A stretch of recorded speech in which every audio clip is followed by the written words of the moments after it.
FBI, I need everybody to exit the train into the tunnels quietly and calmly right now.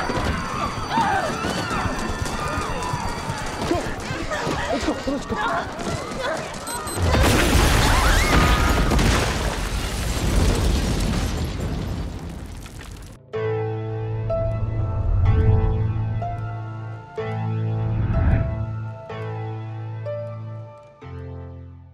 While riding the subway in Washington, D.C., FBI agent Peter Sutherland engages the emergency brakes and starts an evacuation when he notices a bomb on the train. Despite his valiant effort, the bomb still detonates, leaving one person dead and several wounded. Although the suspect escapes, Peter notices that he bears a distinct tattoo of a rattlesnake on his abdomen. Elsewhere, cybersecurity expert Rose Larkin enjoys success with her new company and prepares for a TED Talk presentation. 1 year later, Peter now works at the White House under the command of the Chief of Staff, Diane Farr, and the FBI Deputy Director, Jamie Hawkins, as a member of a top-secret investigative program called Night Action. He works third shift, manning an emergency distress phone that rarely rings. Although things are going well for the most part, Peter lands in hot water after he gets into a physical altercation with Elliot Rome, an online conspiracy theorist who claims that Peter's deceased father was a disgraced traitor to the country.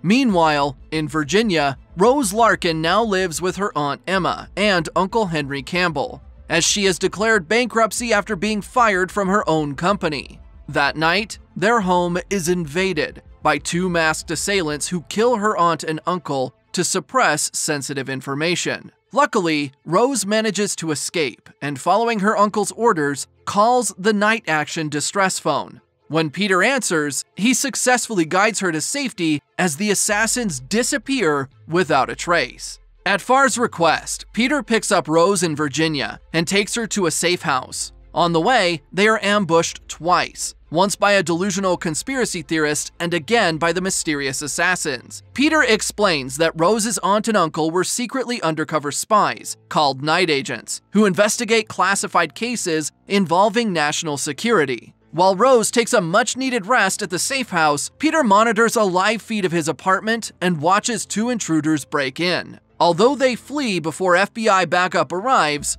Peter reviews the surveillance footage and notes one of the burglars wearing a fancy golden ring. Thinking it could be an important clue, he sends a screenshot of the ring to the FBI. The next morning, before Rose is debriefed by Farr and Director Hawkins, she tells Peter that the White House may be compromised, and to be careful who he trusts. Elsewhere in Wisconsin, two assassins, including one who tried to murder Rose, break into a house and kill the owner in order to retrieve a mysterious bag. With the package secured, they head back to Washington, D.C. to continue their hunt for Rose.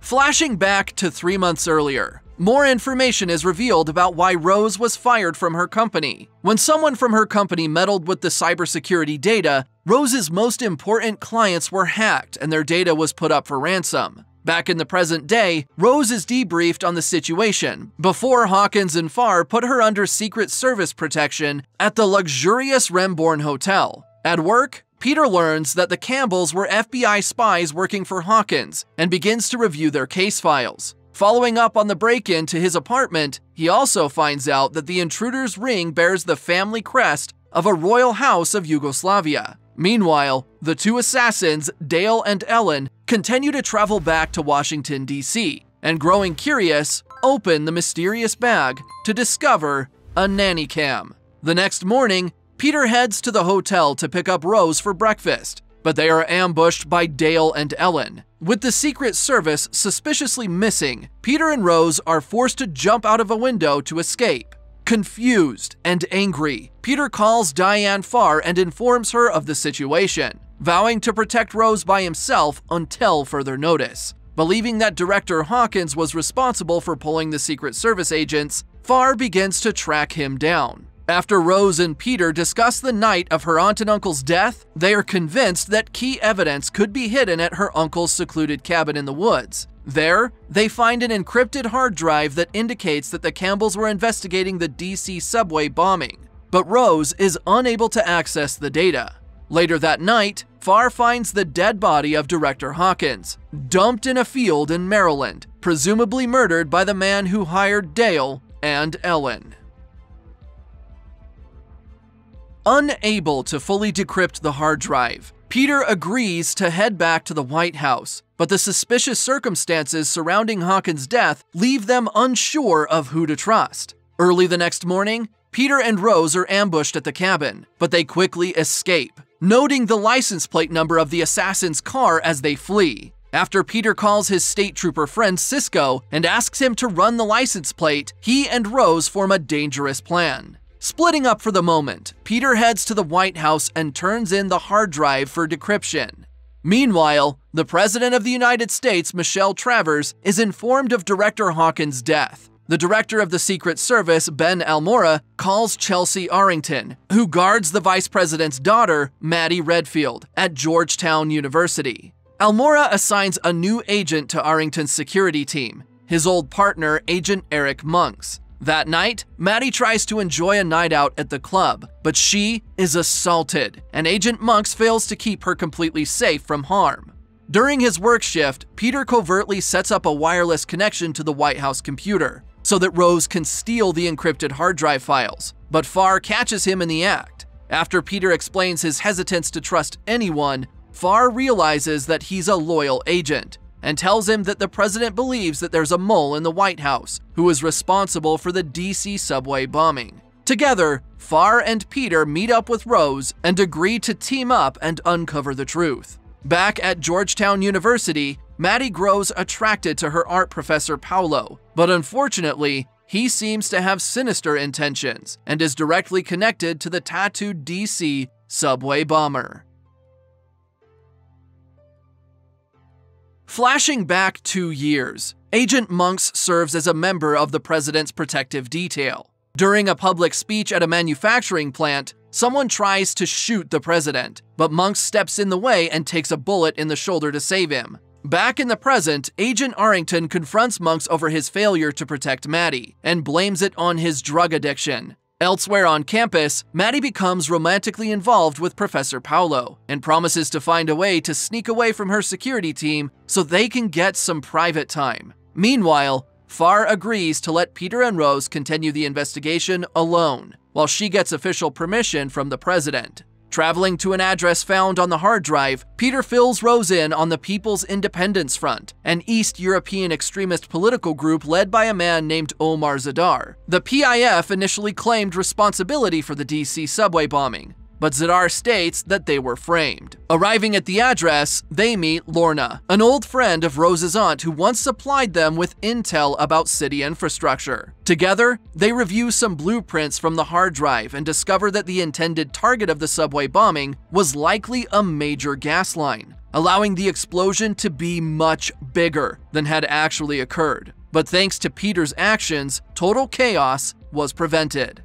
Bidding farewell to Lorna, Peter gets a call from Cisco, who has tracked the assassin's car to a quaint house in Maryland. Suited up and ready for action, Peter and Cisco infiltrate the house, but Dale and Ellen have already left. Directed by their client, the two assassins head to Lorna's home, interrogate and kill her, then bury the body. Later, Peter and Rose review security footage from the hard drive and recognize Agent Arrington, realizing that the bombing may have been an assassination attempt directed at Maddie. At the same time, the vice president visits Maddie at Georgetown University, revealing that he is one of the men giving orders to the assassins, Dale and Ellen. Ending his visit at Georgetown University, Vice President Ashley Redfield disagrees with Maddie about her future and demands that she join him for a political campaign in the coming weeks. Peter and Rose then travel to the campus to ask Agent Arrington about her appearance on the surveillance tape, but she refuses to disclose who she was protecting on the day of the bombing. Desperate for leads, Rose decides to research the Yugoslavian family crest while Peter goes to visit Director Hawkins' wife. Back at the White House, Farr meets with the president and gives her an update on the situation, but she demands that Peter and Rose come back to DC for their safety. Speaking with Hawkins' widow, Peter learns that the director was convinced that someone meddled with the DC subway bombing investigation, potentially a defense contractor called Turn Lake Industries. Suspiciously, Director Hawkins was supposed to meet with the CEO of Turn Lake the night that he died. Peter confides in Hawkins' widow and states that the whole situation reminds him of his father, who was labeled as a traitor when he worked in the FBI and subsequently died in a car accident. When he returns to the library, Rose explains that the crest belongs to the Pavlik family and that a man named Andrei Pavlik was publicly scrutinizing Turn Lake Industries before he went missing. After a bit more research, Rose also discovers that the CEO of Turn Lake, Gordon Wick, made large donations to Vice President Redfield's political campaign. As Peter and Rose head back to the White House, they're pursued by Dale and Ellen. At Georgetown University, Maddie slips away from Agent Arrington and the rest of the team to visit Paolo. But thanks to Agent Monk's keen observation, they quickly deduce her location. Unfortunately, before they can arrive, Paolo is shot and killed by his partner, the tattooed subway bomber, who kidnaps Maddie and flees the scene. Flashing back 2 years, the assassins murder Andrei Pavlik by drowning him in a lake, and Ellen steals Andrei's ring as a token of her first kill with Dale. Back in the present, they continue to tail Peter and Rose, but Peter ditches them long enough to drop off Rose at Cisco's apartment, as he fears for her safety. Meanwhile, in Georgetown, the search for Maddie Redfield continues. Enraged at Agent Arrington's failure, Ben Almora puts Agent Monks in charge of the investigation, but the pair work together to gather more clues. While looking through Paolo's social media posts and his drawings, they continue to notice the man with the rattlesnake tattoo and start to become suspicious. While Cisco tells Rose about his fond memories of attending the Quantico FBI Academy with Peter, Dale and Ellen lurk outside, waiting to pounce. Meanwhile, Peter returns to the White House and tells Farr everything he's uncovered about Hawkins' death, Turn Lake Industries, and Vice President Redfield. However, when Farr slips up in conversation and discusses Rose's location, despite Peter never sharing that information, she inadvertently reveals that she's part of the conspiracy.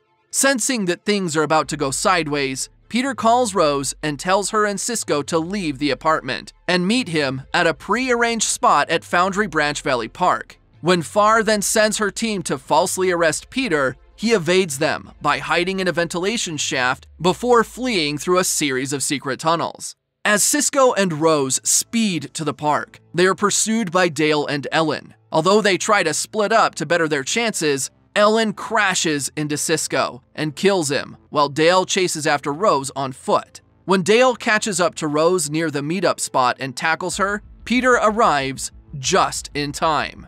After a bloody fight, Peter gets the upper hand and chokes Dale to death, leaving his body on the shore for Ellen to find. Needing somewhere to rest and recover, Peter and Rose hide out in his godfather's boat at a marina nearby. Back at the White House, Diane Farr and Vice President Redfield come up with a plan to capture and discredit Peter. In an emergency press conference, Redfield informs the general public about Maddie's kidnapping and names Peter as the prime suspect, encouraging the entire nation to keep their eyes peeled for them. 14 years in the past, 6-year-old Maddie Redfield plays with her younger sister Sarah, while her father toils away on the telephone. After losing his wife to cancer, it's clear that her father cannot properly raise 2 daughters and maintain a life in politics. So when Sarah drowns in the pool due to lack of supervision, Ashley blames Maddie instead of accepting responsibility. Back in the present, Maddie sits chained in a room, held captive by the tattooed bomber for unknown reasons. Meanwhile, in DC, Peter and Rose drift on the Potomac River in his godfather's boat and finally get physically intimate. Elsewhere in the city, Agents Arrington and Monks raid Peter's apartment, but only find a few mildly suspicious birthday cards. Not wanting to let any leads go dry, they also follow up on Paolo's death and check out New Leaf DC, an environmental justice group that he was a member of. There, they learn that the kidnapper's name is Mateo. When they share their findings with Ben Almora and Diane Farr, Farr tells them to continue searching for Peter instead. At the White House, Farr updates President Travers about Peter's escape, but she lies about the specifics and doubles down on her cover story. In the parking garage, Farr also meets with Gordon Wick and Vice President Redfield to review a new ransom video. Using Maddie's life as leverage, Mateo tells Redfield to publicly confess to the subway bombing and the subsequent cover-up. To make matters worse, Redfield also learns that Maddie planned to use old Nannycam footage of him physically beating her to publicly shame him. But luckily, the assassins recovered it first. Thanks to Rose's hacking skills, she and Peter recover a list of suspects that Director Hawkins was investigating regarding the subway bombing. They note that one of the suspects, Colin Worley, was mysteriously killed before being questioned and seemed like a perfect fit for the subway bomber. Meanwhile, Ellen, distraught over Dale's death, travels to Gordon Wick's house and demands vengeance. Wick strikes a deal and promises to locate Peter so she can get her revenge, but only if she finds and kills Mateo. Looking for more information, Peter and Rose travel to the Office of Public Records and recover files on Colin Worley and discover that he was employed by Turn Lake Industries, but the pair are chased off by conspiracy theorists. Meanwhile, agents Arrington and Monks interview Peter's godfather, a reporter named Jim Wilson, and learn about his boat. When the agents go to check out the dock, they happen to spot Peter and Rose, and immediately arrest them. Back on the night of the subway bombing, Colin Worley flees from Peter Sutherland and arrives home to a surprise visit from his twin brother, Mateo. When Gordon Wick learns that the bombing was a failure, he sends someone to kill Colin, but they execute his twin by accident. Realizing the betrayal, Colin leaves and assumes Mateo's identity, while he bides his time for revenge. At the dock, Peter and Rose share their findings with Agent Arrington and Monks, and they reluctantly agree to work as a team. Together, they deduce that Mateo is simply Colin in disguise. Additionally, Agent Arrington finally reveals that she was protecting Omar Zadar on the night of the bombing, as the PIF leader had a secret meeting with a high government official. With this key clue, Peter realizes that Zadar was the intended target of the subway bombing. Suddenly, Agent Arrington receives a ransom video from Maddie, which she tricked Colin into recording. In it, she covertly shares information regarding her location, allowing Peter and Agent Arrington to track her to the DC shipping container yard. Meanwhile, at the White House, pressure starts to mount on Diane Farr as the president trusts her less and less. President Travers and Vice President Redfield have a strategy meeting about politically allying with Omar Zadar in hopes of bringing democracy to his region, but Farr is barred from the meeting. Arriving at the container yard, Agent Arrington, Agent Monks, and Peter split up to search for Maddie. At the same time, she manages to break free from her restraints and escape, with Colin ending up in Agent's custody. Unfortunately, Ellen sits in a tower nearby with a sniper rifle and successfully shoots and kills Colin, then starts taking potshots at everybody else. After also shooting and killing Agent Monks, Ellen takes aim at Peter and prepares to deliver justice for Dale, but she is pushed off the tower by Rose and dies on impact.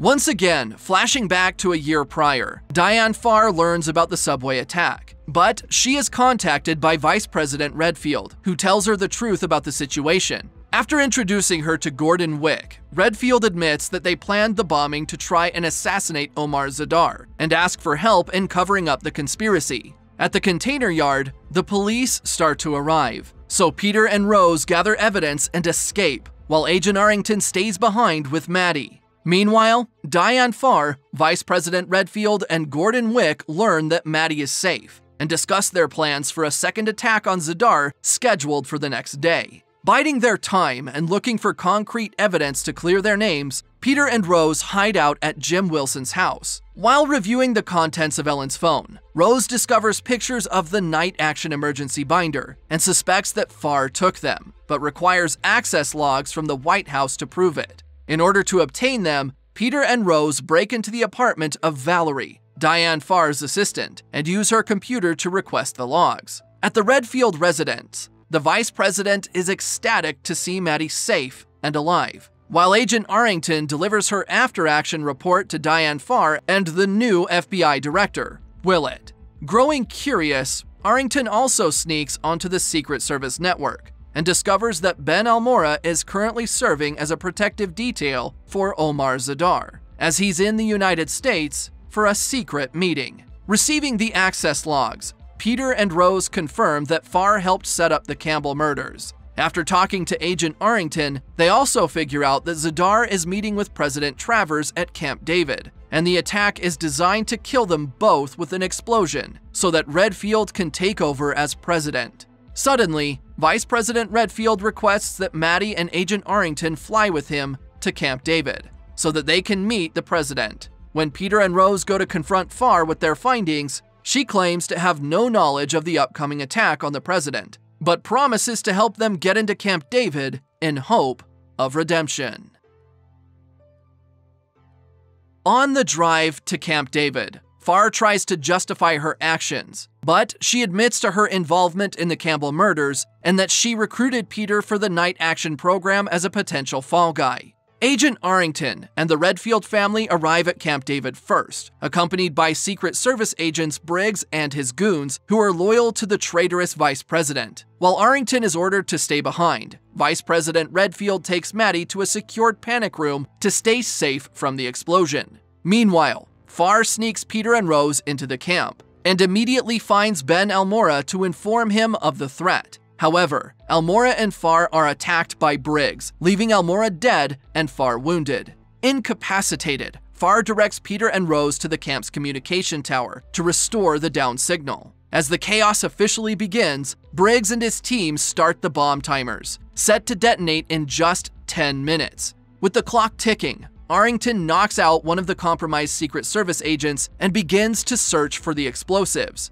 Elsewhere in the camp, Peter and Rose arrive at the comms tower and dispatch the attending guard before trying to fix the signal. When Peter hears that the attack has started, he heads out to try and stop it, leaving Rose behind. With just a few minutes left, Arrington finds the bomb and rushes to evacuate the building in time. While downstairs, Maddie refuses to be complicit and leaves the panic room. Outside, Peter runs into Briggs and the pair engage in a nasty fight, just as Rose fixes the tower signal. With radios working once again, Arrington warns the Secret Service about the bomb, and both the president and Maddie are saved from the enormous explosion. Learning of a second bomb planted aboard the president's helicopter, Peter rushes to stop it and barely saves the president's life in time by forcing her security to search for the bomb. In the aftermath of the attack, Agent Arrington is promoted to the president's personal security detail, and Maddie prepares to testify against her father in the upcoming trial. Later, Peter and Rose meet with President Travers at the White House, and as a reward for his bravery, he asks to learn the truth about his father. Unfortunately, this only confirms the rumors, as Peter watches a video where his father confesses to selling top-secret documents, which then led to a breach at the Pentagon. However, Peter's father agreed to become a double agent, but his death was not an accident, as he was assassinated before he could redeem himself.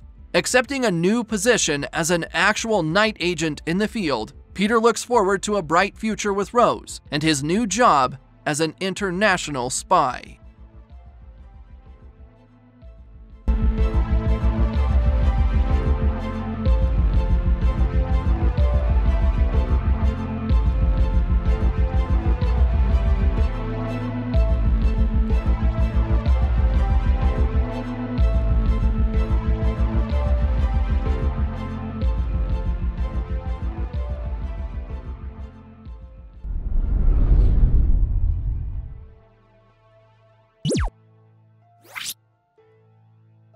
You